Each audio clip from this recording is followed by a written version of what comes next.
Colonel Jim Napier is going to take us up in the air about 1,500 feet.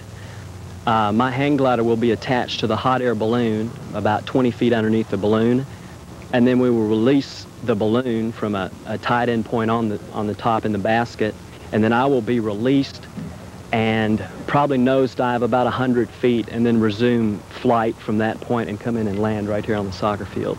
Now, you've never tried this before, right? Right. Why do it? And why not?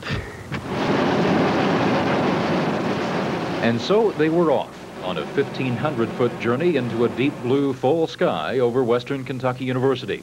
Minutes later, hang glider pilot Hugh Murphy was airborne.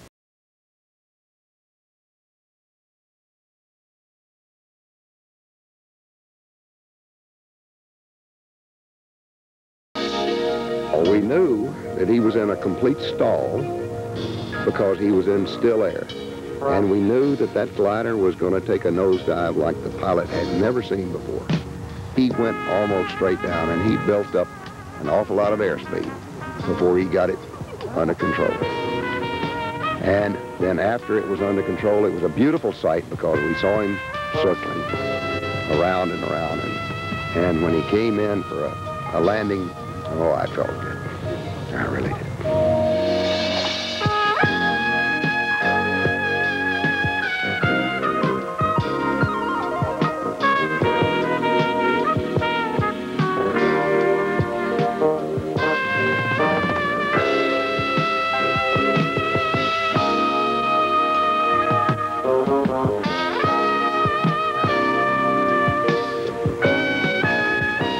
Heads up, get out of the way.